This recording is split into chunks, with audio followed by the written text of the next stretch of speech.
Good afternoon, everybody. Welcome to Fonds Now, which is a program of the Filipino American National Historical Society Hampton Roads chapter. As in tradition and in past Zoom sessions that we do, we start off with a moment of silence. So everybody bow your heads. And think about those who are not here with us, especially those that left the Philippines, who came to America to put a roof over our heads, food in our stomachs, and to provide opportunities that were denied to them. Thank you. Okay, it's good to see everybody here. Let me share a screen real quick. Everybody should have got this informational packet that we usually send out. In case you don't know, but all this blue stuff here, you click on that and you'll have stuff pop out of everywhere. So hopefully you guys thumb through this whole thing because it'll make sense while you were doing the program, and a lot of background as far as what's going on in America. Let me scroll down here. And it was a huge identity crisis. I think we really need to understand this. This was 50 years ago. And for me, I was born and raised in Seattle, and we were born brown, but not Filipino enough. We were raised in Black neighborhoods, but not Black enough. And we live in a white man's society, but not white enough. So we were nothing, nameless, faceless, invisible, lost, worthless, no pride, no vision, directionless, hopeless, pathetic, rough, wild, but we were raw. And Uncle Fred coined the term, Filipinos are a minority within a minority within a minority.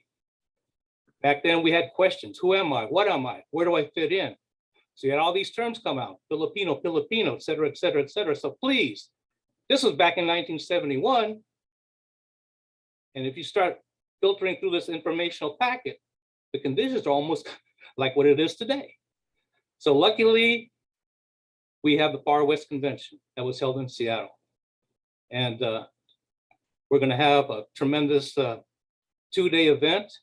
It's gonna be one of its kind. Auntie Dorothy is going to be conducting, and Emil will be conducting live oral histories, on the spot. So it's going to be spontaneous. It's not going to be clean. It's not going to be tidy. It's going to be rough. But that's what the movement is about. Not everything goes well. We will fall down. We will make mistakes. But hey, we're survivors. We will get up and keep on fighting. So, without further ado, I'm gonna stop share and I'll hand it over to Auntie Dorothy, who is gonna lead this session. So everybody please mute and show your face, or keep your screens live. And we really appreciate that. And so Auntie Dorothy, it's all you. Okay. Let's give Auntie Dorothy a hand, everybody. What I'm going to do is a historical background of how this came about. The Filipino American National Historical Society welcomes all of you on this 50th anniversary of the Young Filipino Peoples Far West Convention, which took place in 1971 and has been called as the beginning of the Filipino American movement. The host was the Filipino Youth Activities, which for 14 years provided almost 1,000 Filipino youths wholesome leisure time activities such as folk dancing, drill team, teen club, Tagalog classes, baseball and basketball teams, and special events. With funding from the Model Cities Youth Division in 1971, the FYA rented office space on Seattle University's campus. When a college student in our program asked, how could you meet Filipinos from communities outside of Seattle, the FYA decided to hold a forum in 1971 where young people could meet and express their thoughts, their convictions, ideals, and complaints with fellow Pinoy and Pinay peers. Anthony Ogilvy was named chair for what was to become the first Young Filipino People's Far West Convention. He spent the next months pushing the concept, visiting and communicating with different Filipino American youth-oriented groups and individuals throughout the West Coast. The mid-60s and early 1970s were important, historic, and often chaotic times in America, with riots after the death of Martin Luther King, the fight for civil rights and voting rights, and anti-Vietnam marches, the need for affirmative action, open housing, and then we had the increasing number of immigrants from the Philippines with their growing needs. Many in the FYA were already engaged in this fight for equality in America. We selected a quest for emergence as a conference theme and planned a 3-day program with noted Filipino American activists, community activists sharing their experiences. We planned for 300 attendees, but more came not only from Washington and California, but also Oregon, Alaska, Hawaii, and Guam. The second day of the conference, we noticed a sense of discontent among a number of the young people. We then changed the format, stopped further presentations by older scheduled speakers, and then had an open mic where only young adults and teenagers were allowed to share their experiences, their frustrations, and hopes for unity. Today, 9 participants of that, well, sort of idealized convention will share stories of who they were 50 years ago, what they expected of the conference, what they learned, if anything, and what they became after the conference. Perhaps some may even offer a vignette about the magic of the Makibaka dance on the last night of the conference. The speakers today are, and in order in the first, for this first session, are Anthony Ogilvy, who is the chair, Ben Menor, Luna Jamiro from Stockton, Miguel Rodez, who had just come from the Philippines and brought a taste of what was happening in the Philippines as a speaker, Furman Amutan, Maria Castellano, Luisa Kia, Mel Lagazga, and Maria Batayola. Apparently you can read their bios online. So without further ado, I'll open it up to Anthony Ogilvy, and people will speak in order of the what I've placed here.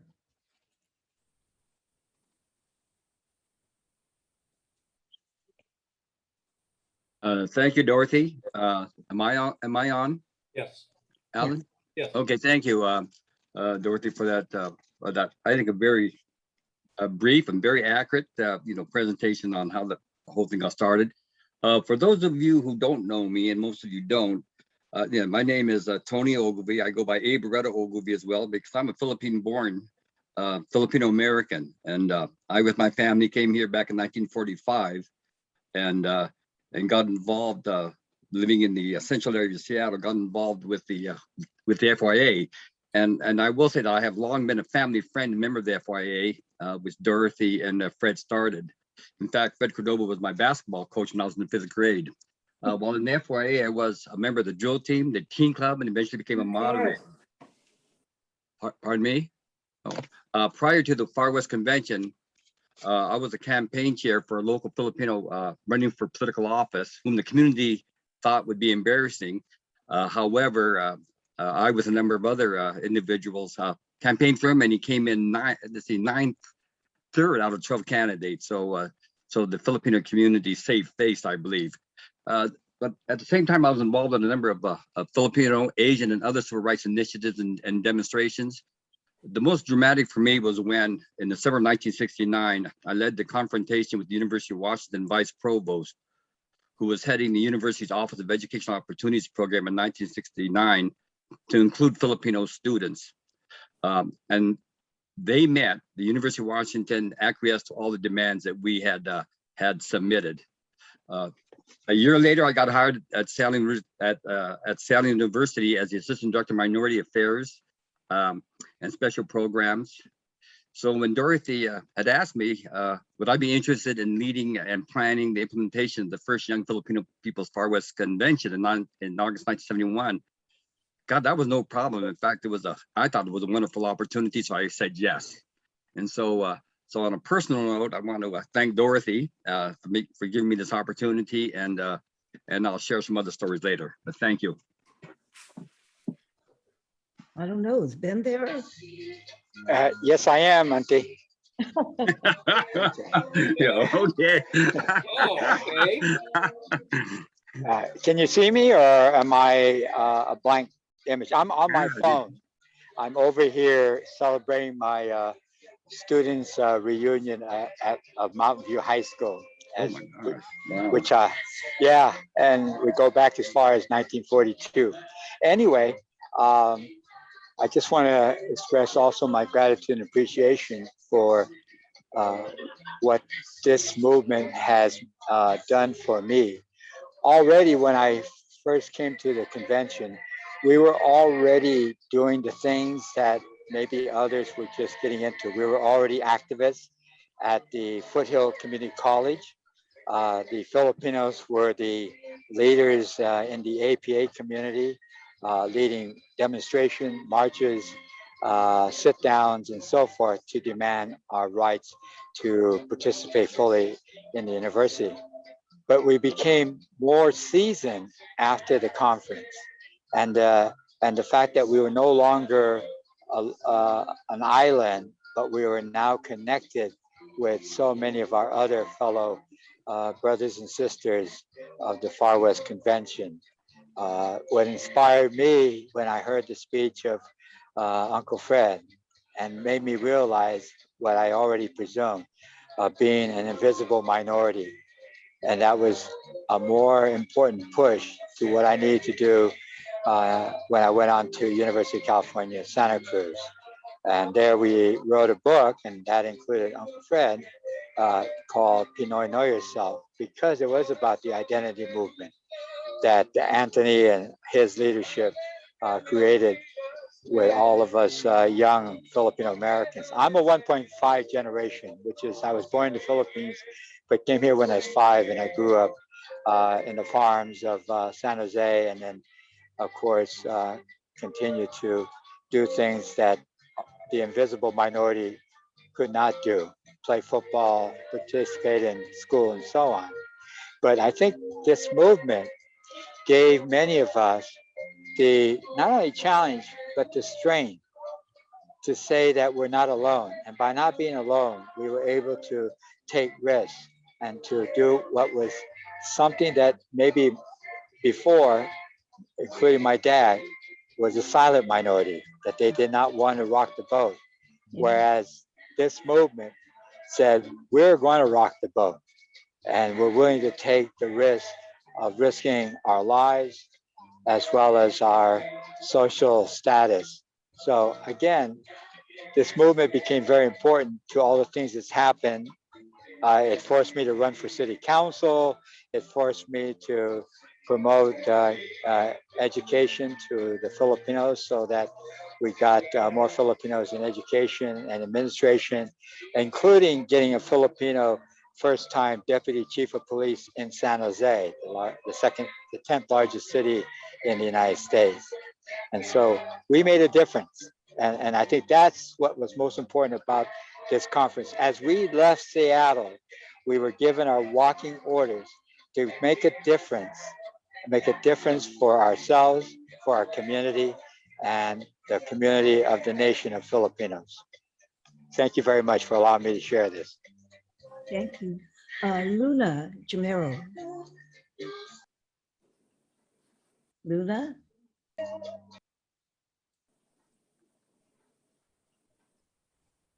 Okay, I'm unmuted. Good afternoon, everyone. It's nice to see so many familiar faces and new faces.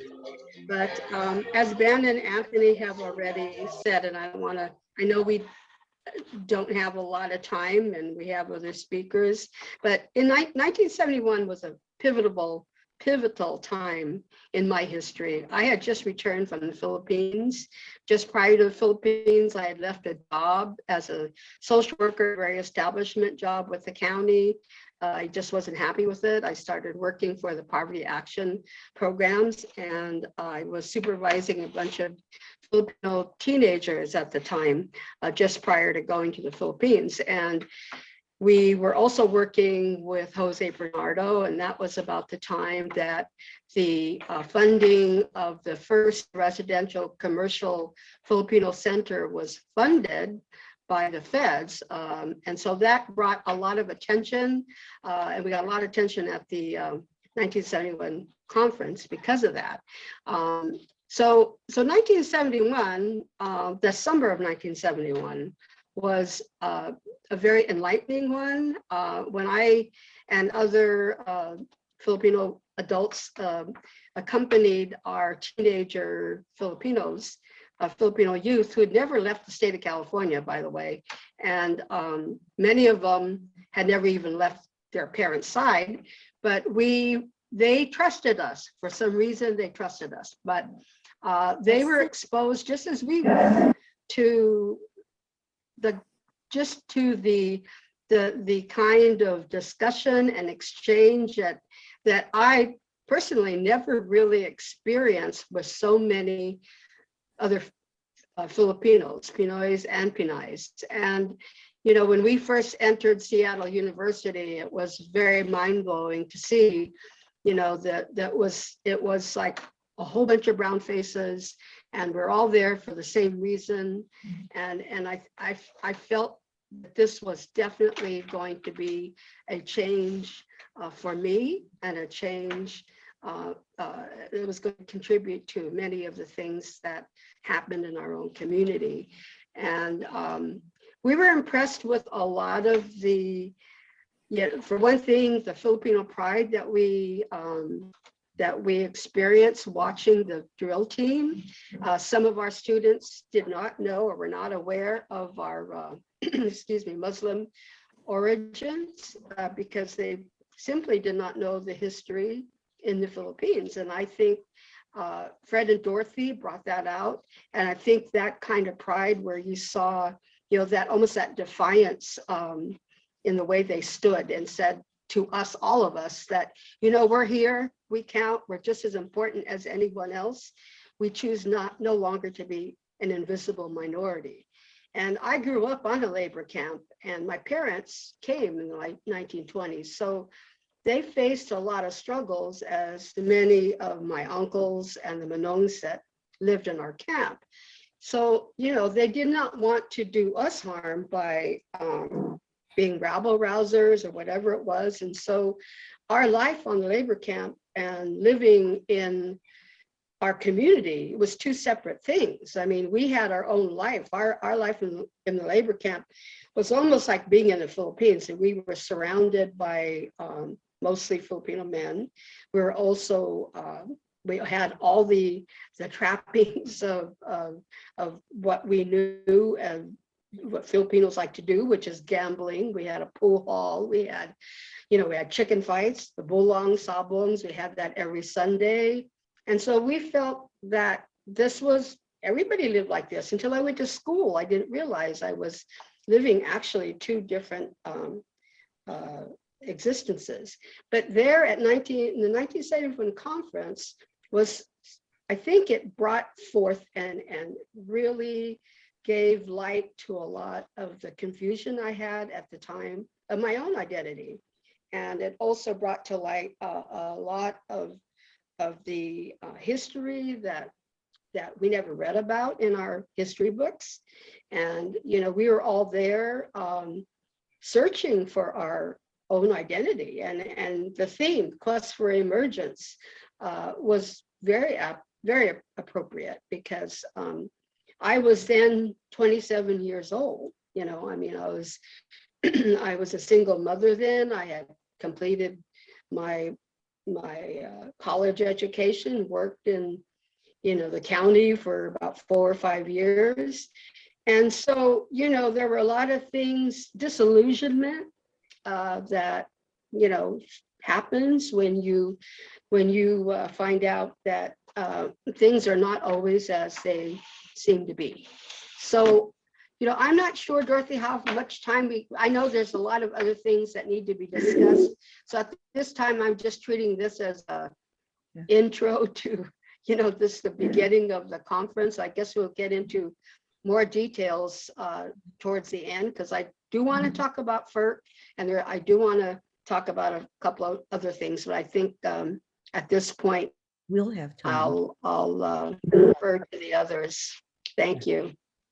Thank you, Luna. Okay, Riddell Regis. Okay, hi, Dorothy. Behind me is my wife of 42 years, Edna. And Dorothy. Dorothy and Fred were our ninong and ninang in our wedding. And the other ninong was Philip Veracruz. So there's history right there. But Edna and I met at the Seattle convention. Of course, it would take 8 years before we actually got married. But as Dorothy was saying, I arrived in San Francisco in March of 1971. I had been an activist in the protest demonstrations against Marcos in the Philippines, when many of the student leaders like myself started disappearing, and then their bodies would be found after they had been tortured and killed. And my parents decided if I was going to reach 21, I was 18 at that time, that they were going to exile me to San Francisco, so to stay with an uncle. But instead of staying with my uncle, I moved into the I Hotel. This is the I Hotel, and because I knew that was where Filipino manongs had been living since the 20s and 30s. And at the I Hotel, that was where young Filipino Americans from UC Berkeley, San Francisco State City College were coming in, volunteering, and setting up programs. So I got to meet the leaders, and I proposed to them that we put out a community newspaper, and they were all in agreement, and we put up the Kalayaan International in May of 1971, about 2 months after I arrived. And we had 10,000 copies, which we distributed around the country from New York to LA to Hawaii. And we had enough money for May and June. And then we had to face the problem that we didn't have money for July. And that was when Tony Ogilvie came from Seattle to talk about the convention that was going to be planned. I'd never met him before, never heard of him before, but he did bring up that he could help me get the funds to put out the third issue. That was when, so Tony introduced me to his uncle, who provided us the funds to put out our third issue, which carried a full advertisement for the convention and news articles about it. And we started talking to the people who were with the Kalayaan. We had a collective of about 15 people from the Bay Area. And we started talking about how we could bring people up to Seattle, get people to go there. And we chartered a bus, and I think we were the largest delegation to come to the Seattle convention. And that was because Tony was able to help us fund our newspaper. So there's a lot of things that happened there.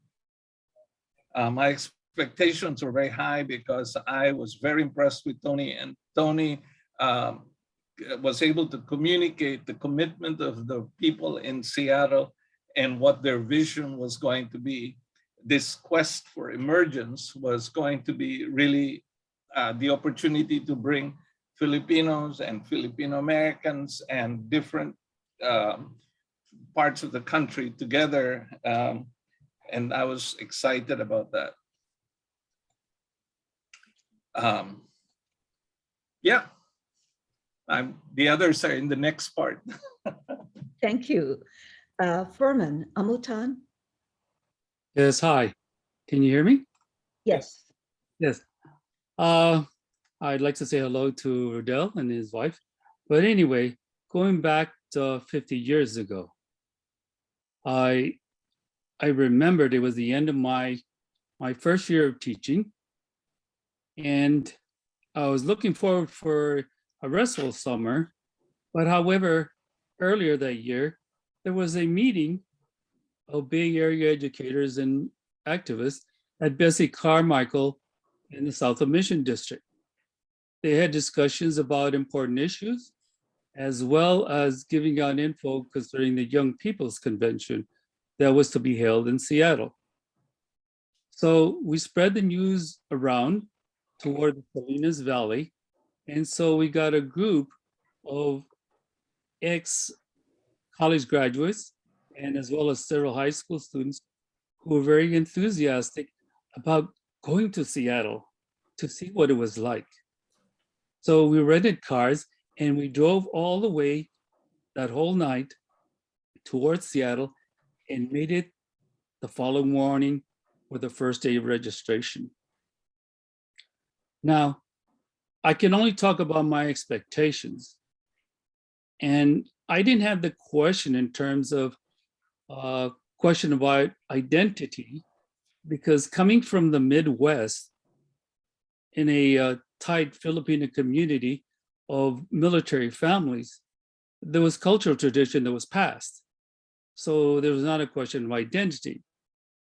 However, attending the convention, my eyes began to open up in terms of there are different young Filipinos coming from different places. So their experiences were different from mine. And I wanted to hear their experiences and learn about their history. But most of all, my expectation was to take something from the convention that I could apply in real life situation. That's what I was hoping for.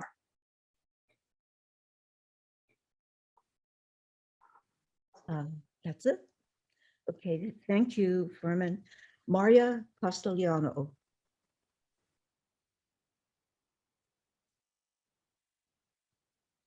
Maria?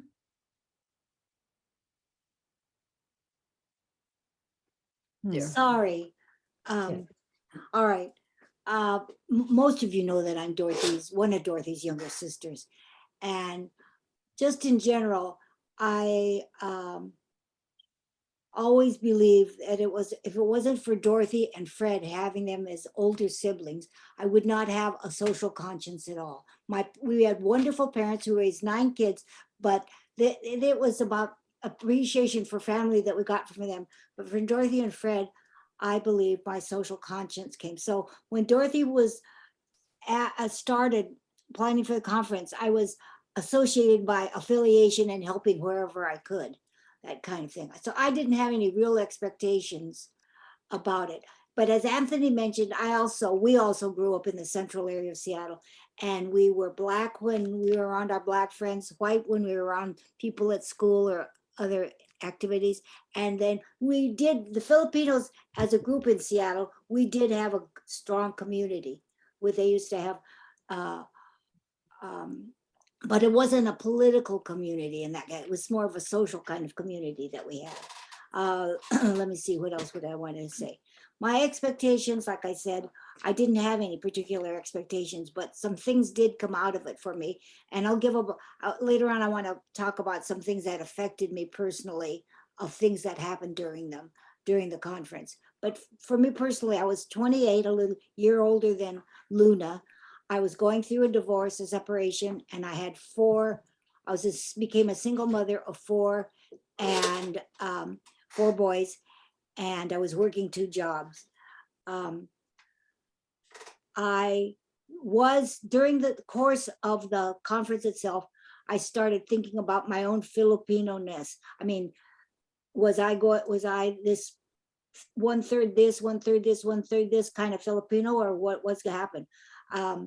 I decided during that time that my name on my birth certificate was very anglicized. My mother did that.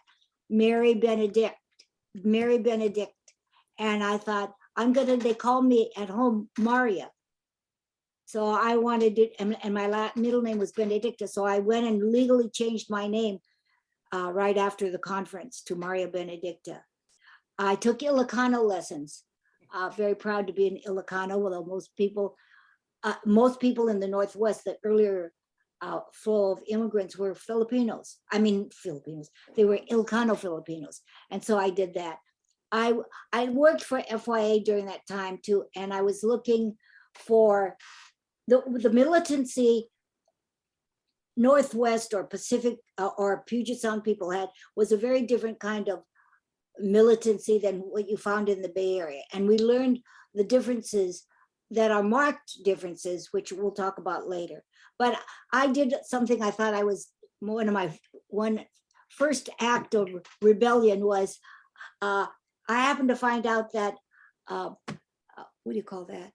There was a souvenir store on the waterfront, and in going to the souvenir store, found some postcards that had Filipino tribal people with tails. And I brought that home. I got very incensed. I said, I'm going to write somebody about this. I'm going to complain. So I wrote a letter to the guy who owned it, found out who he was and everything. I just went overboard. I CC'd all the city council people. I CC'd the mayor. I don't know who else I did, but I was stupid enough and cowardly enough. I didn't even put my own real name. I put another name. Anyhow, the guy asked for a meeting with us. And at the meeting, we had the meeting at the school many of us went to. And he came, and like Anthony was there. There were several other people that were there. And they asked, I sat in the back of the room, and he asked to see who this Maria Bokinking was, which is like a nickname. And I didn't raise my hand. I was afraid to raise my hand. I didn't want to stand up for myself then, or for my cause. And then he proceeds to introduce a person that was with him, and it was his Filipino wife. So it was a wild thing. Here I am thinking, oh my God, I'm condemning this man. He's got a Filipino wife. But anyhow, that was my way of expressing it. It was too much. I didn't learn how to tone down what I was feeling or assess the importance of the thing I was upset about. So anyhow, I would like to talk more about what I saw of the people that came to the conference and our differences or similarities. And I'd like to talk about a couple other things like that. So thank you. Thank you. Lou Sakia. Lou? Hello. Do I press this? We're doing it first. Lou, you're fine. Yeah. Hi.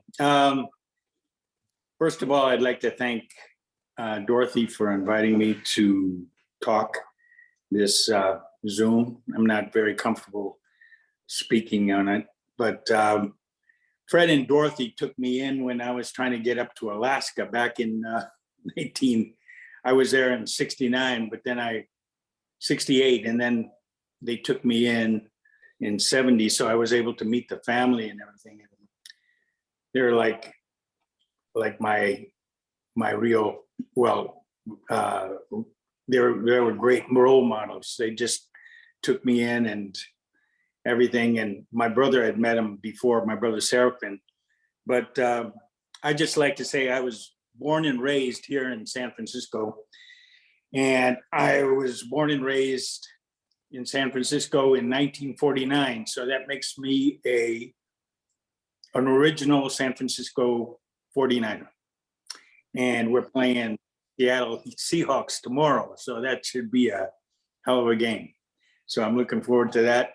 But what I'd like to say is I was back in the 70s, early 70s. I started going to San Francisco State. I was a beneficiary of the San Francisco State strike. And I was in the EOP program. And I took a lot of ethnic studies classes and learned. I started going down to the I Hotel to do volunteer work and that's when I started getting involved. And I also started writing. Well, I was writing before then, but there were so many inspirational aspects of, finding your identity and the monomes. There were so many issues that was going on at the time. I know I don't have much time. There's so many memories I have. They're all jumbled up and stuff. So what I'd like to write is a poem I wrote about identity back then, because that's where I was coming from. And I think a lot of people are still going through. And it was a poem called Chameleon Brown. One like this: change, change like a chameleon do, from white to black, from brown to blue. Just as to say that clothes are not the skin of the man, just as skin is not the essence. Shed that skin that ain't a part of you, and change, change like a chameleon do, from white to black, from brown to blue. Word. Thank you. Yeah. Yay. Yeah. Thank Got you it. very much. That was nice. Thank you again, Dorothy, and everybody for holding this for us. A lot of memories, good memories. Yeah. Okay, Mel Lagoska. Hi, Dorothy. Hi, everybody. It's really an honor to be a part of this panel, and it's good to see familiar faces and new faces. And I hope to expand my network from now on, simply because of what we're doing now. But special thanks to Alan and the coordinators of this event. We couldn't do it without your expertise. But going back to me in 1971, I was 24 years old. I had been working at Sandia Lab for 3 years, so I had a top secret clearance. Prior to that, I was a farm laborer while I was going to school, and I worked in the Central Valley and did the row crops and worked alongside the Monongs to get a tremendous experience of working side by side with the Monong. And I spent 65, 66, 67 in Orca Cannery. I was an Alascaro prior to working at Sandia. So I had a lot of social experience, but also back in Stockton, well, let me go back to a little bit about my family. My mom is Black and Irish, and she was born in Tacoma, Washington. So I'm originally from the Tacoma, Seattle area. And she was born in 1916. And she married my dad from Vigan, the Ilocano, back in 1934. And my dad, he had medical problems, and he passed away at the age of 44. But my mom had moved our family to Stockton in the summer of '54. So that's a little bit about my background in terms of where I lived. But I was involved with different organizations in Stockton, California, prior to going to the convention, and it was. Going to the convention was really a validating session. The stuff that I was doing, it validated that it was important to get involved with civic issues, social issues, housing issues. And at the time, like Luna Jamero had mentioned, we were starting on the Filipino Center project. And it is an iconic project that's still in existence. And I had the honor of working my way onto the board of directors back in the mid 70s. So I spent 40 years as a board member on that board of directors of the Filipino Center. And I actually got to see a 40-year housing mortgage get paid off. So the Filipino Center, for those who don't know, takes up one city square block in downtown Stockton. And it is a iconic figure, and it's still going on, and it's still still a source of pride for Filipino Americans, not only in Stockton, but around the United States, all over the world. It's the only one. I'll kind of leave it at that. And thanks again, you guys, for putting this together. You can see behind me, I've got some memorabilia of the Far West Convention in Stockton. Some of the places, some of the people, this chart back here lists at least 30 different towns and cities that were represented at that Far West Convention in Stockton.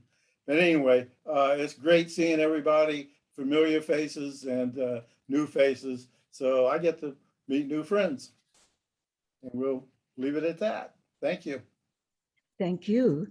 In this segment, the last speaker is Maria Batayola. Hi, Auntie. There's a little bit of reverb.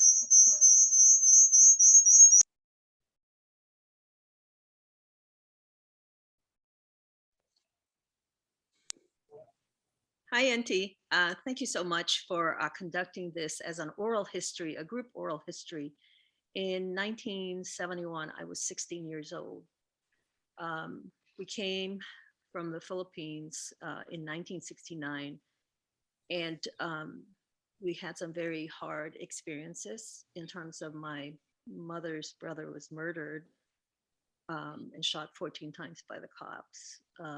My father was an organizer for Citizens for Good Government, and which was an anti-Marcos under Joe Concepcion. So when we came, I think I went into shock because I lost my name. My name was Maria Luisa Ignacio Batayola. And in Philippine naming, everybody's named Maria after the Virgin Mary. So Luisa becomes your prominent name, your second name. I'm named after my father. And then Ignacio is my mother. So it's like I lost that, and they would call me Maria, and I was not responsive. I also was 14 years old. I was supposed to be a senior. They put me back 1 year because they felt I was too young to be a senior. So that was, a lot of loss of self-esteem. And I was really lucky because I went to Immaculate High School.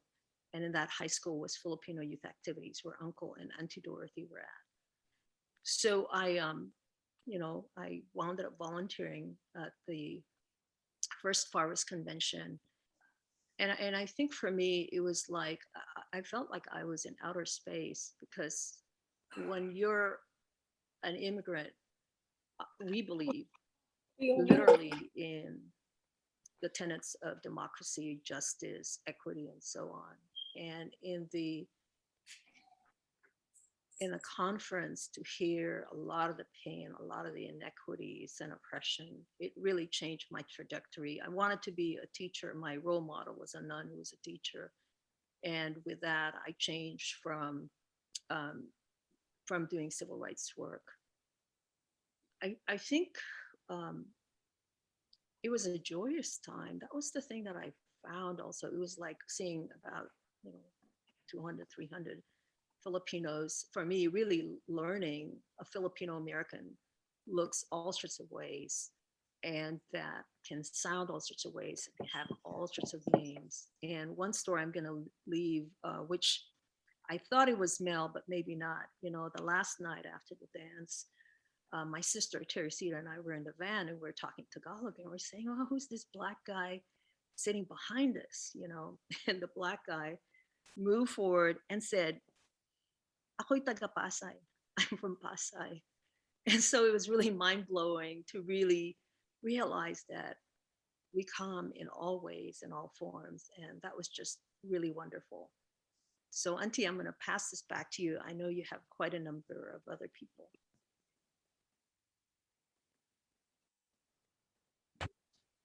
Okay, this second section, I was going to ask everybody to remember, what do they remember specifically, one specific thing about the convention that they recall all the time, or maybe just for today. It's important because there are a lot of people who are listening in, and they want to know what you took away from the convention itself. So this time I'm going to switch the speakers, and we start with Mel again. That almost sounds like Mulligan, so I get a free pass. Yeah. Anyway, Dorothy, thank you. The thing that I remember most about the convention, and it still resonates in my mind, is the FYA drill team. I'll never get over the sensation that I got when I first heard all the unique instruments being played. I was used to hearing a drum and bugle corps march down, the middle of a football field and do their thing, but there was nothing that prepared me for the drill team, and I think it did something unique to my thinking in that, hey, we can do this. I mean, the Filipino culture is so diverse. I mean, in terms of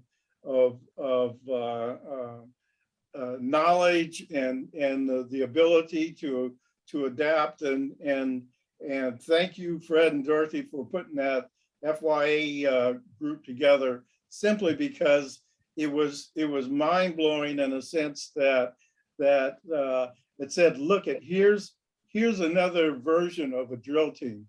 This is something you're not used to, but here's another version, and it was a version that I can relate to. So that was another big plus. So the drill team is something that stuck in my head, but along with that was there was at least 5 2-hour general sessions that went on during the convention. And that was an opportunity for all of us to kind of get together. And it was a perfect opportunity for people to, if they wanted to ask any kind of questions of the panelists or the speaker, but also to, you can see the variety of people, the new people that I was up there to meet. And I was trying to meet as many people as I could to validate what I was doing in Stockton. We wanted to make a difference in Stockton, a positive change in Stockton, and the people that were coming in from all over the mainly the West Coast were doing positive things in their community, and it was just an ideal opportunity to see the I guess you might say role models, the people who were speaking. You can learn in different ways.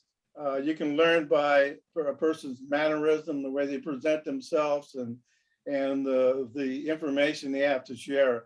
And it was just, to me, a tremendous experience to witness all that. I personally experienced it, and I held a lot of that knowledge with me today. So it's still a etched memory that gave me a purpose in life, so to speak.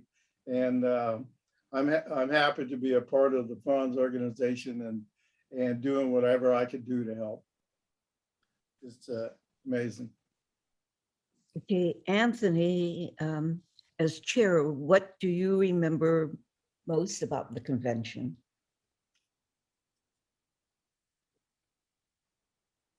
You talking to?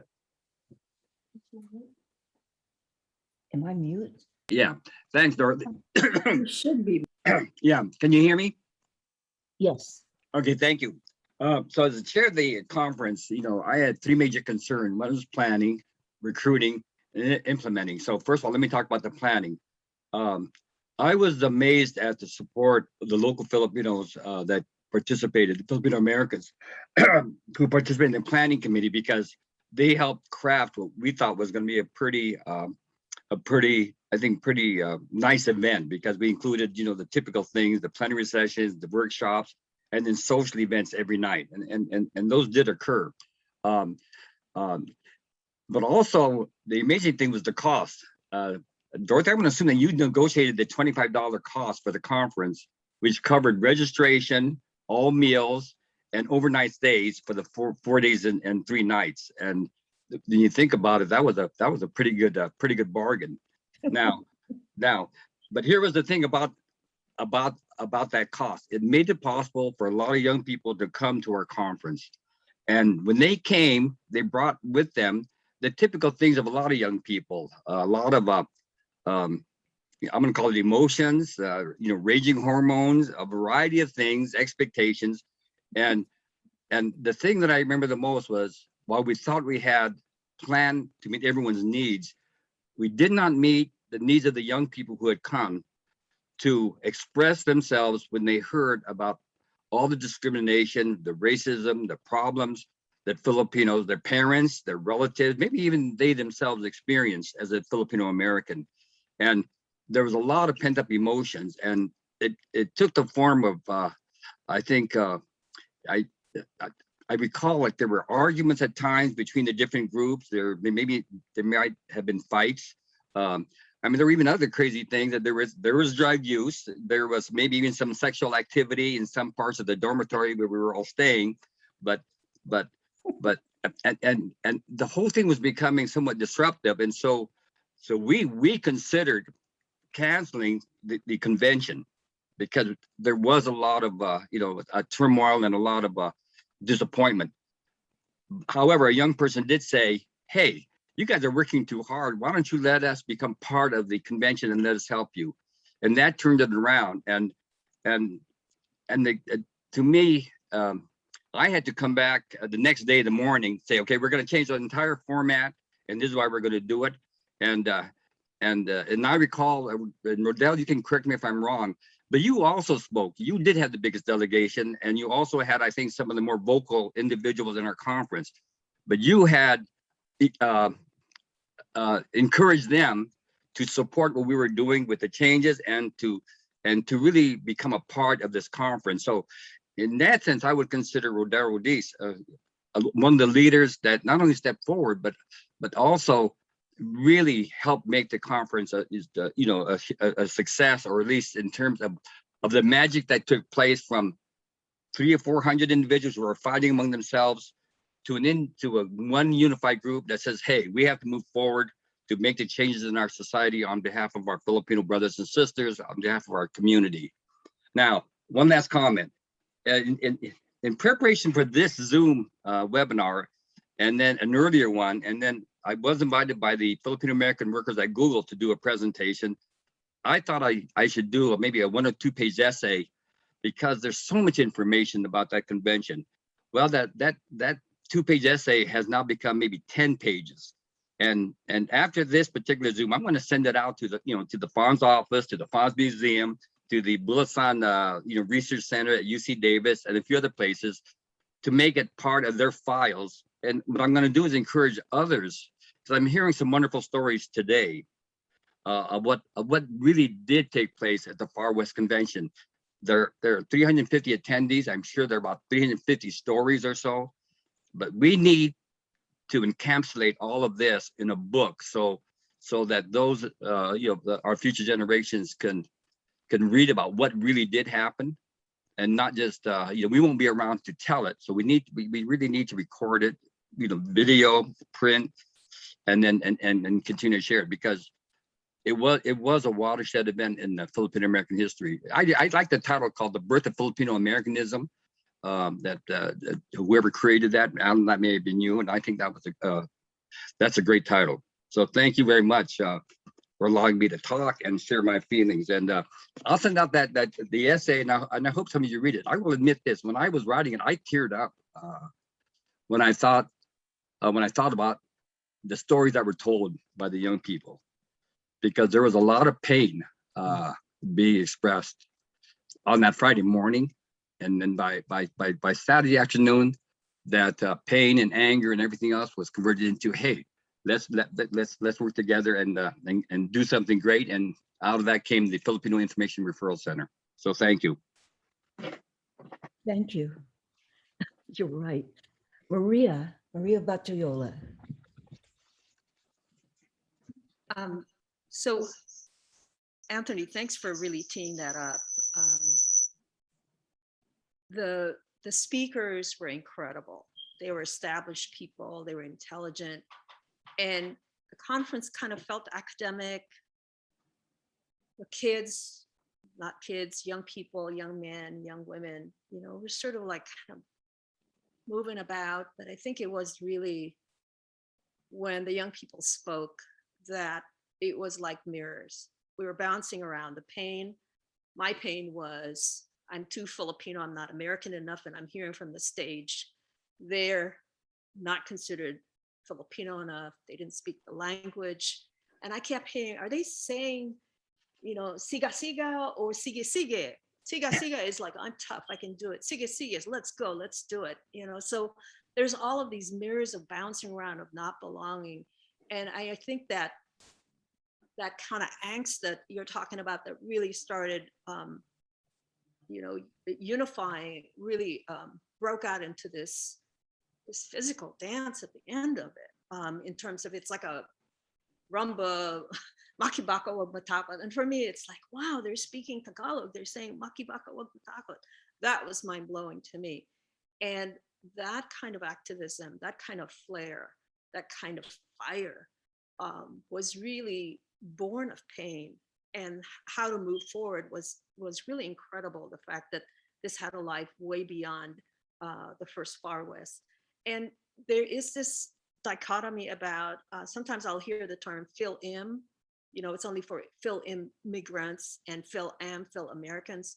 Well, they're kind of both, because Uncle Fred kept saying, you know, if you're in America, you are Filipino American. And trying to explain that to my peeps, immigrants, where we don't consider ourselves yet immigrant, Filipino American, because our thinking was, do we really belong here? So the rest of that conference was just like mirrors. I mean, it just kept blowing my mind right and left about what is really going on. And I was getting ready to go to the university, and I was scared because Immaculate is an all-girls school, and there were like 40 to 45 of us when we graduated in our class. And I'm going to UW, wherein the classes are like 300 to 500 for intro. So it was sort of like holding that feeling and then going into another culture shock at the university, and being able to hold that throughout to guide my life, to change my life. And I did a lot of my activism with API and women's issues and civil rights. And at the same time, that was really my grounding. I think that was like kind of like the, you know, the baptism of fire, when people who know better, because they've experienced it, they're ahead of you on the curve, are saying, this is going to be the journey, this is going to be the challenge. So thanks, Auntie. I'll pass it on back to you. Okay. Burmi Amatan. Yes, I'm here. Hi. First of all, I'd like to give my kudos to the Stockton people. They deserve to take a bow, because at the convention, to me, they were the ones that were focused and discussed the things that what could be possible. I remember Luna speaking, and of course, Morris Artiga and Mel Lagaska. And I wanted to learn more what they could do. But at the convention, I also found out that they had an expert individual guiding them, and that was Jose Bernardo. I liked his workshop because he showed us how to do grantsmanship. And what did I do with that? Well, what I did with it was to author a bilingual Title VII grant for my school district, which they won on the first time presentation. Although sadly, I was only paid $100 for that. And I declined to write any grants after that. But I wish I had an opportunity to write grants for the Filipino community, but there was no opportunity for that. But going back to the convention, what I did was I simply sat down and watched the different groups of young people coming in, observing them, their gestures, their mannerisms, their speech patterns. And I was asking myself,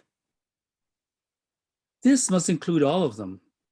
They're different types of people. And then when it came to the open microphone,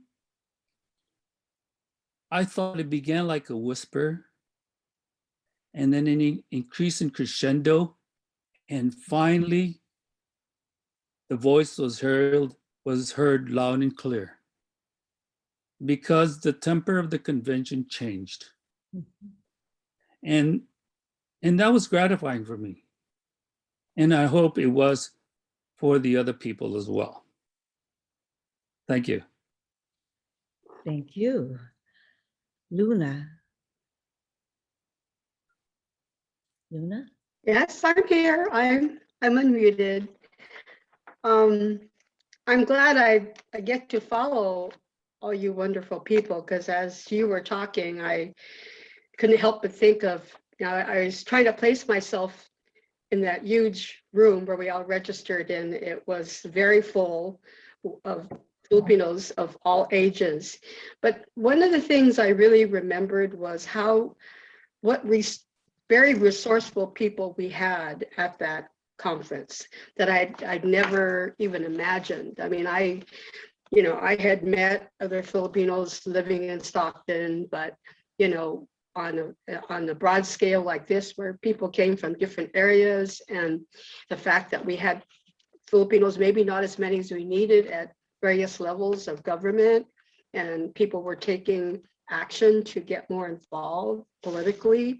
These are things that just really got me energized. And another thing that I really remember was the passion, the energy there that was there. And I remember listening to Rodell, and I never heard anyone speak with such passion and integrity and belief and belief in the struggle, for civil liberties as he did. And he really, I mean, we grew up in a more conservative environment where our speakers were not, we heard the words of Makibaka for the first time that we were there. And I think a lot of that came from that energy, that passion that Brodell brought to the conference, as many of some of the other Bay Area folks did as well.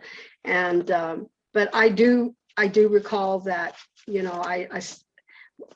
when we were listening to Jose Bernardo speak, and of course I was one of those from Stockton as well, and Jose was a mentor to myself, to Morris Ardiaga, a lot of the community activists at that time that were providing support to the Filipino Center. And I was thinking to myself, I thought, oh my God, when we get back to Stockton, the reality of having to plan the 1972 Far West Convention was something that, we were in panic mode, because we knew we did not have the kind of organization that Seattle did. But it's remarkable that, in times of when you're really under pressure, that our Filipino organizations came through. We got donations, as Anthony had said, people stepped to the plate that we'd never thought would even happen. Even we got lettuce for nothing. A lot of the farm workers around there brought all kinds of vegetables that could be cooked. And I mean, but again, that kind of energy and passion stemmed from the 1971 conference. And as we were talking, I remember, I'm not sure, I wish somebody would remember, and I'm glad, Anthony, that you brought up the fact that yes, there was a drug culture on that campus for sure. And some of my own kids I knew were definitely involved. And I just let them know, I said, hey, you guys, you need to understand that if you get arrested, your parents are going to be really mad at me for a minute, but they're going to be mad at you for a long, long time. So think about it. So, but you know, we were lucky. Our kids really learned and brought back so many lessons. I ended up talking to one of the kids that went with us, Arthur Zulueta, not long ago.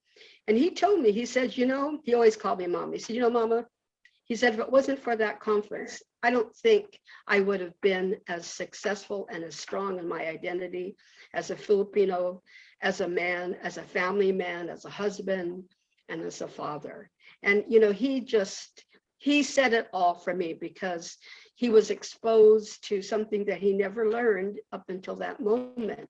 And, you know, it was well worth the struggles that we had along the way, getting up there and getting back. It took us like 24 hours. I remember that very well because we were in a caravan. So we had people's cars that were breaking down along the way. And of course, they were all makibaka.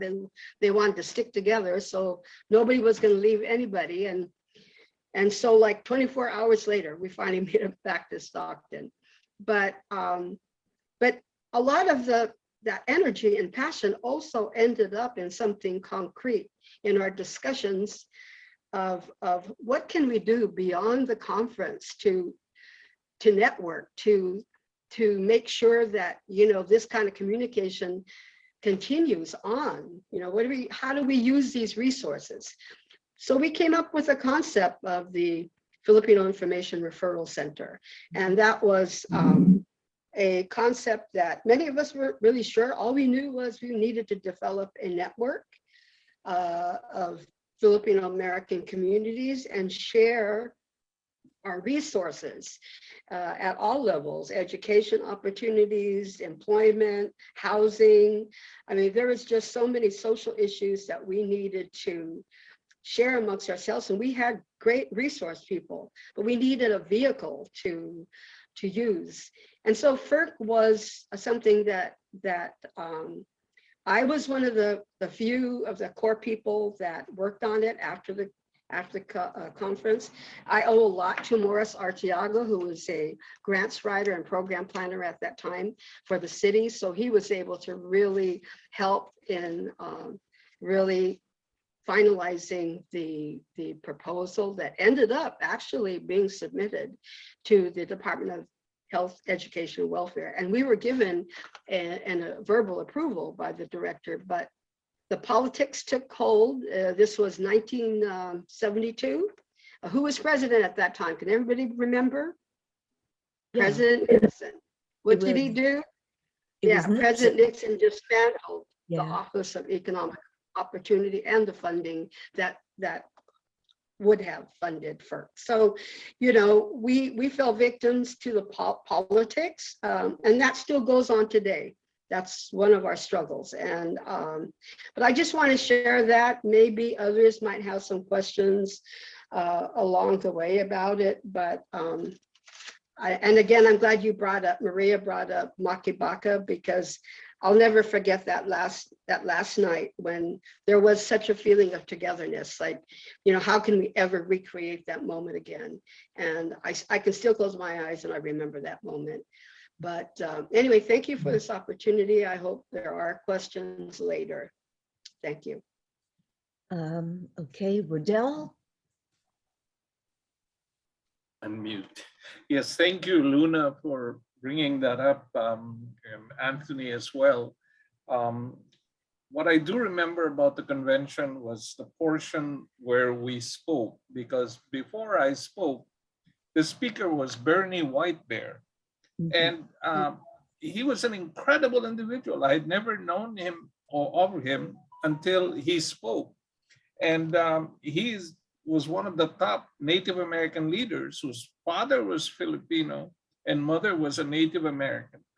And he led a lot of the struggles for healthcare, for identity as Native Americans.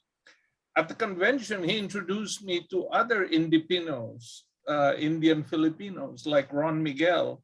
And Ron invited me to Bainbridge Island, and I went to see him and I stayed with him.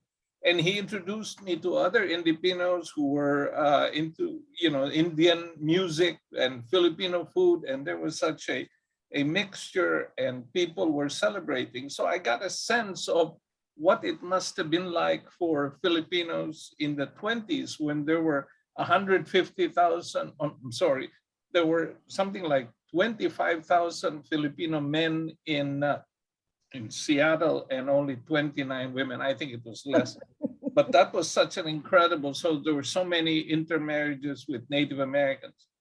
The other thing I remember at the convention was, as Luna said, my speech. I wanted to be able to thank Filipino Americans for identifying with the Philippines, but I was also disappointed that the identification was more with the superficial trappings of what it means to be Filipino.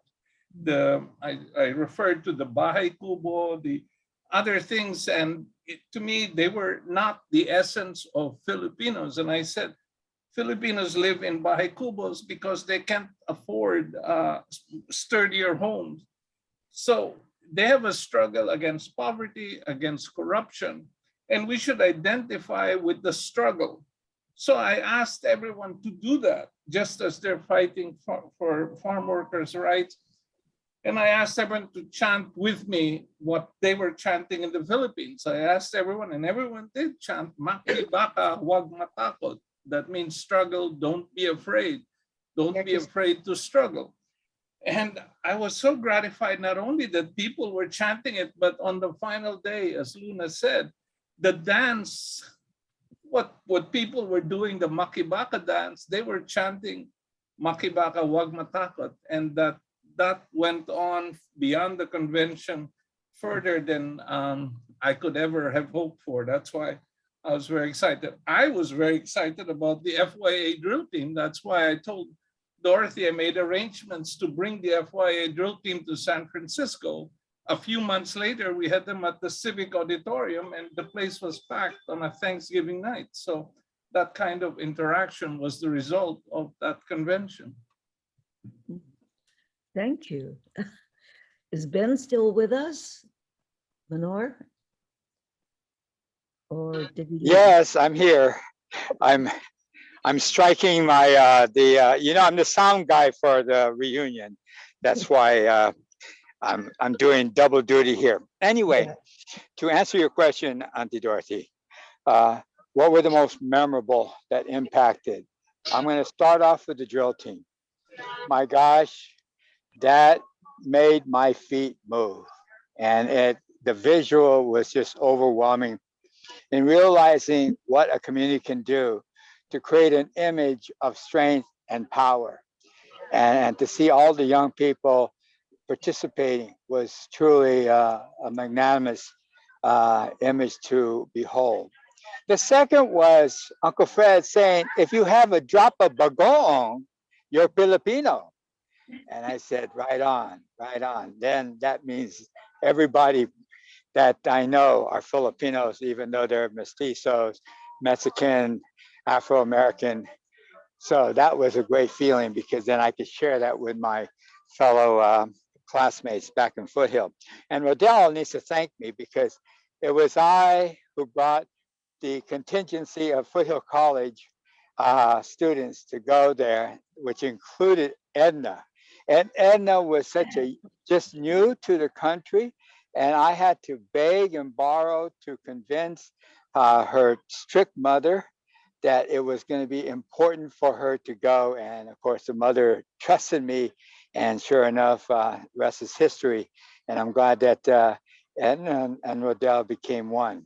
The last thing is that what came out of that conference was I got swept into this room with Luna and Anthony, and Luna and I were trying to figure out who else were there to establish the FERC.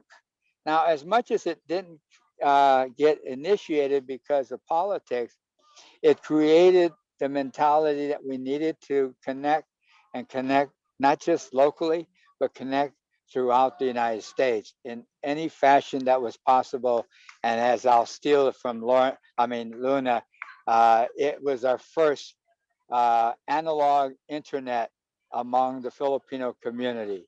So give credit to this convention and establishing the connecting the dots. And after that, of course, Luna had to take care of Stockton Conference. I had to help with Furman and Lucky Mutan with the San Jose. And then, of course, it went to San Diego, and I was driving all the way to San Diego to help the San Diego conference, and so forth and so on. So many of us followed the conferences, and every time we did, it strengthened us. To the point where in 1974, the state of California finally passed a law, which not too many know, passed a law that Filipinos will become and identified as Filipinos in all state documentation and so forth, which then followed through with the counties and the cities. So that's the contribution that FERC and the conference gave to those of us who were mandated to bring change for our position in this country. Thank you. Okay, Maria, it's your turn. Maria?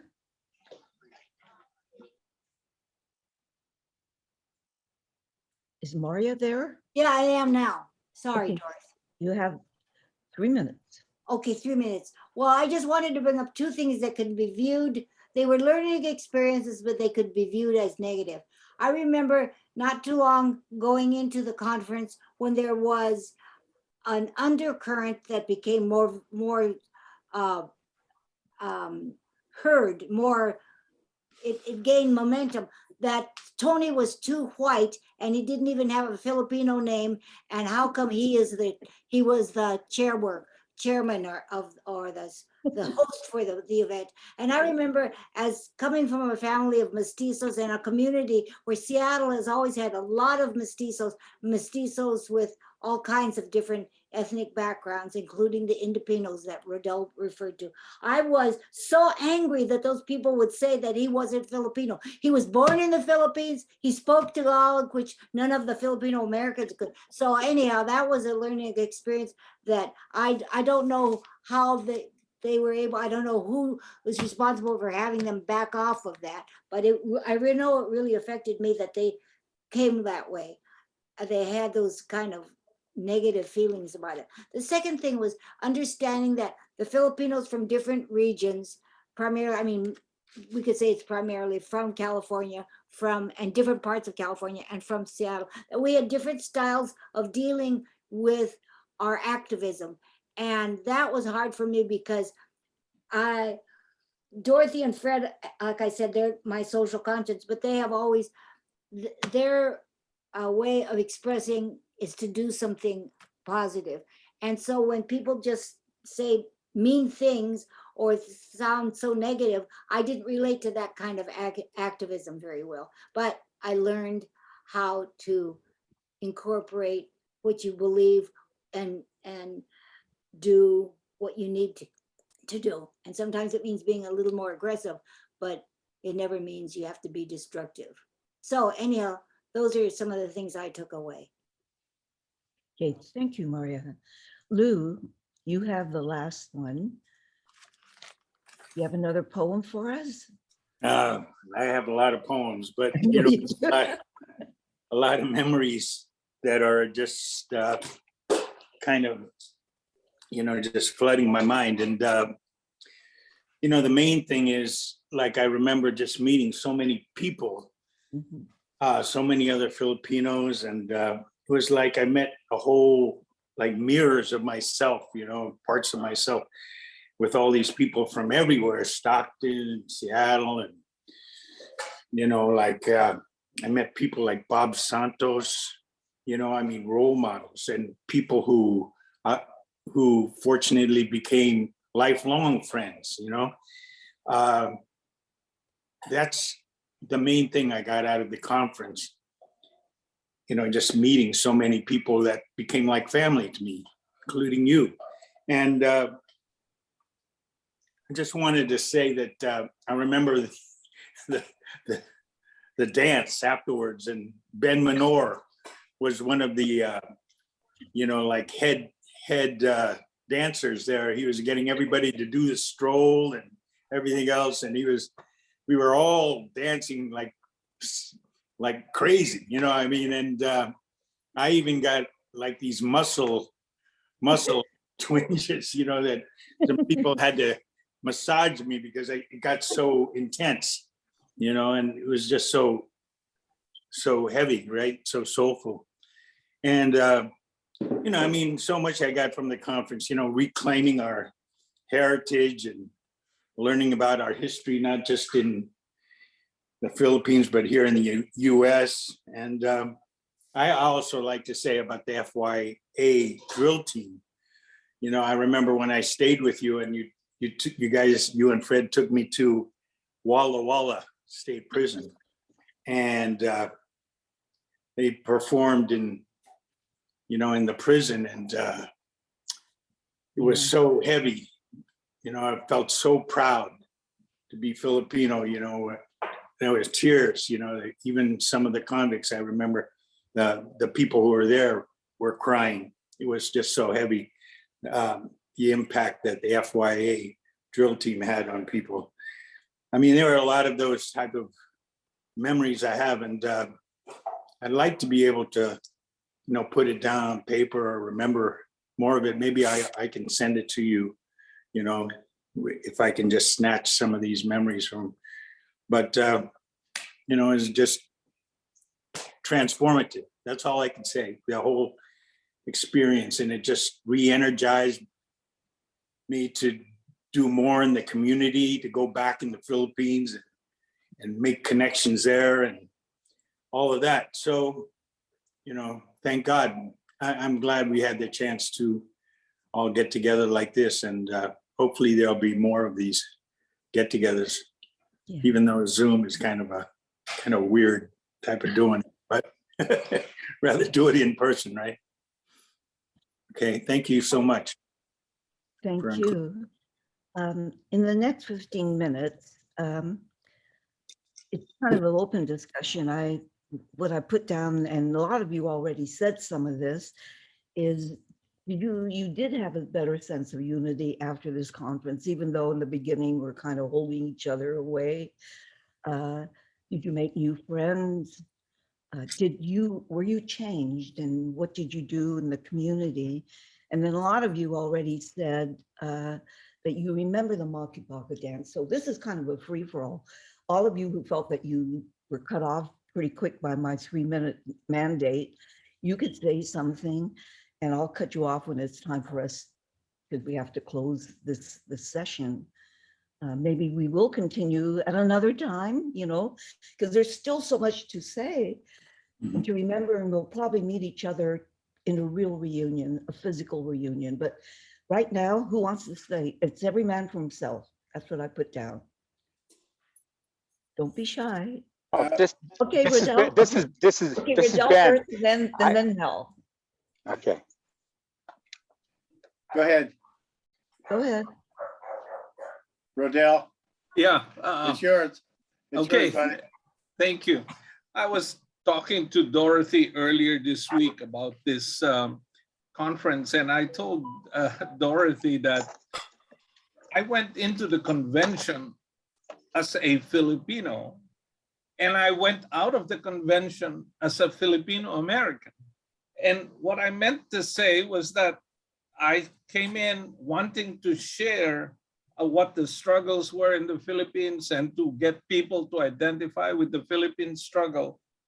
And that was what my goal was. But learning about the Indipinos, having long discussions with Fred about the history of the farm workers and how people have been struggling, I ended up coming with a sense of the Filipino Americanness, such that when I came back, I got involved with the Filipino community in getting the community empowered. I ended up getting appointed to the Public Utilities Commission, where I served as president for 2 terms. And then I was the first Filipino elected to public office in San Francisco, serving 18 years on the community college board. and getting other Filipinos in the Bay Area to run for public office and to become as empowered as other groups. But that was the product, the result of that convention.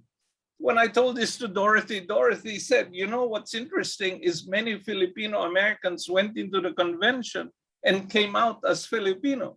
That is, they became more proud of their Filipino-ness because of interacting and knowing about the culture. So it was that kind of synthesis that happened at that convention that it would take years to understand how that happened.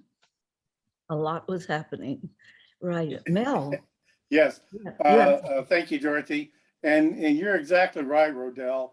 Our identities were constantly being shaped up and reshaped and tweaked up.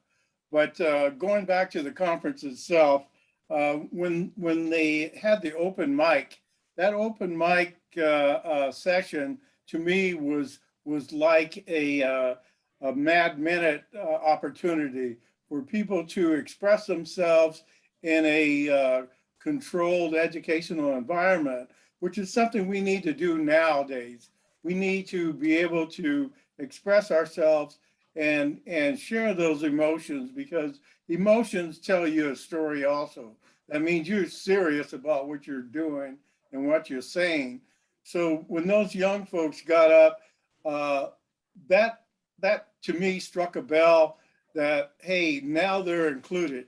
And when you're included in on a conversation or a project or any type of inclusiveness, it makes you feel more a part of what's going on as opposed to an observer. So it's just a unique opportunity for having the right people at the right time during the right, I guess, chronological time in our lives. And we have to, I guess we always have to remember that going back to when Alan when he put down the background of, you know, the different things that were happening, civil rights issues and different busing issues, affirmative action back in the 50s and 60s and 70s. We also have to be aware of our generational and our family history experience. We walk around with generational history that our parents and our grandparents and even our close relatives and friends have I guess they impressed us in a way that to shape our thinking to make life better in general. So when we talk about our background, we have to talk about we have to be conscious of our generational history experience. Sitting around the table and talking. Sometimes some relatives won't talk about racial issues, and others will talk a lifetime on it because they experienced it. So it's important that we keep in mind the generational experience that we have growing up. And the second thing is that the experience of competition. I grew up competing against different Filipinos in basketball leagues in the 70s, late 60s and the 70s and into the 80s. And I remember going to a basketball tournament where it was a social event, but it was educational because you got to meet a variety of people. And one of the things that I was always asked, you know, in the Filipino league tournaments was, how come you're too tall? And I said, I eat long rice. So, and that sort of dampened the issue, and it sort of added a little humor to it. But in reality, people have questions, and don't be afraid of your mixed heritage or your background. Number one, we're all human beings, and that should be always our reference point. And then we're Filipino Americans or Afro Americans or whoever we want to be. But our Filipino identity really enhances the word diversity in everything that we do. So all I can say is be proud of of who you are and your Filipino-ness or your Filipino American-ness or your Afro-Filipino American-ness. Be proud of it and stand up for it, and let people know that you have a you have the ability to control your future. So with that, I'll turn it back over. Thank you. We have 8 more minutes. Anyone else want to share last minute thoughts? Okay, go ahead. Is that for me? Yeah. Yes. You know, I was thinking about what Rodel already said about makibaka wag mong takot, but there was friction already involved in that slogan because many of the kids were Ilocanos. Mhm. And who was in control of the government was, of course, an Ilocano. I couldn't discuss this concern about this kind of authoritarian rule among my in-laws because they would probably censor me. But anyway, I became involved in what we call the anti-Marcos movement and marching up in San Francisco. But Rodel didn't realize or didn't know that the late assassinated president visited my mother before he left for the Philippines. That's what really upset me. The fact that they could take a Filipino countryman and shoot him on the tarmac. That's why I became involved.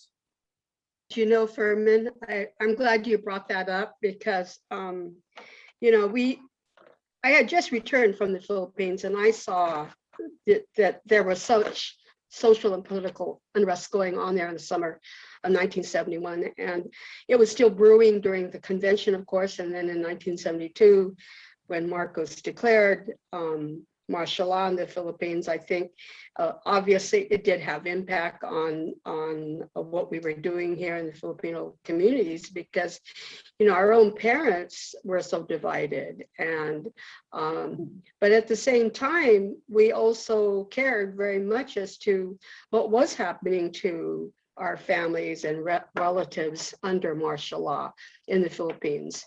And I think it was really not that we were against anything that was going or against any efforts to restore civil liberties in the Philippines. I think it was really because our focus had been somewhat changed and divided between especially the younger generation. And I think that's where our energy, some of our energy was a little bit less because the youth gave a lot of their energy to restoring civil liberties in the Philippines. But these were Filipino Americans that had never even been in the Philippines. And again, but I bring that up because I feel like this conference brought up the pride, whether you were born in the Philippines or born here in America, is that if you're Filipino, you're going to be proud no matter what, and you're going to stand up for, you know, and resist whatever is wrong, doing wrong to anybody in our community. And I think our conference and those subsequent conferences that followed strengthened all of us in that way. I mean, here we are 50 years later, you know, and we're still in the trenches. We're still out there promoting. And I think that's a testimony to our belief and integrity that Filipino American history is being written every day, and we are living it every day. We are all examples of that.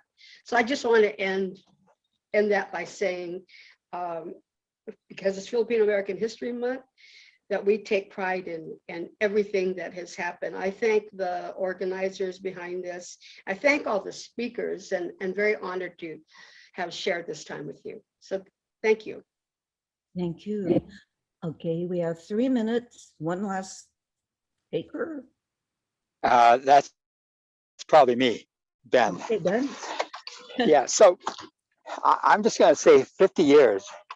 I'm writing a book about it because as I get older, and many of us are, we're starting to lose some of the significant things that happened to us in those 50 years. And that there are many milestones that I'm hearing from all of you and many from me, and including marriages and the birth of our children and so on. And of course, the death of our friends and family members and so on.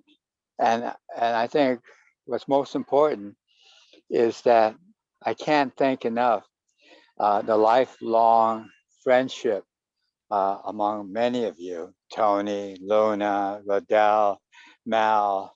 You know, we've been keeping touch together through many things. And so, and I thank those who keep the fire going, Mel and Luna with the museum, Auntie Dorothy with the archives. You see, the history of 50 years, like Luna says, we're still making a difference, even though we're maybe 6 years old, 70 years old, 80 years old. And I can't thank enough and the exemplification of what all of you have made to so many lives. And I can tell you, all of you have touched many. And I think that's one of the reasons why the image of our forefathers stand before us, because we cared and we want to do something to make sure that their lives and their legacy did not pass, because we were worried about how much brown is the skin of our color, the color of our skin. So with that, I say makibaka hawa matako, and may all of us continue to fight for what is right. Okay, thank you very much. I'd like to add just one thing. Out of this conference, I gained a lot of new friends, young friends who are now grandparents. And the other thing too is I had just started, I was just hired to do research on Filipinos in the United States. And unfolding in front of me was the work I was going to do, especially when the young people started to talk about their pain, especially. And I'll never forget that last dance, that crazy Makabaka dance. Fred was up on the stage, and I keep forgetting who it was he was with. And the black band was playing music. We were eating, we had a dinner, and all of a sudden they were up there screaming Makabaka, and somebody hit a cowbell. It went bong, bong, bong, bong, and they were yelling Makabaka, and all of a sudden all hell broke loose. Right before that, we had told the guys from San Francisco they have to leave on the bus, which was parked outside, and they were yelling, oh, hell no, we won't go. And we told them, no, you have to go. And we danced that Makibaka dance for, I think, half an hour, 1 hour, I don't remember. I thought the roof was going to blow off the top of that building. It was the thing that really touched me, that, you know, something magic happened that day. And when you guys went away, Luna, you did the next conference. For me, you did the conference after that. And then that's history. And maybe we should continue, like Anthony says, people should write their memories about this thing. Everybody's important. And get it together. I think it should be done. And what we could do, you could send it to the office or wherever, or Anthony wants you to send to a university. But I think we could probably take a look at it. Those of us who are there could be a consortium. So just the last commercial, I think they're going to post the things again of what's happening this month in Filipino American History Month. And also, don't forget the auction, which takes place. And Emil will be doing the second half, and he'll be talking to you about the second group of people who'll be sharing. And to Dorothy, thank you. You know, I just want to take 30 seconds to say what a wonderful history lesson this was for someone like myself who was too young to go to the first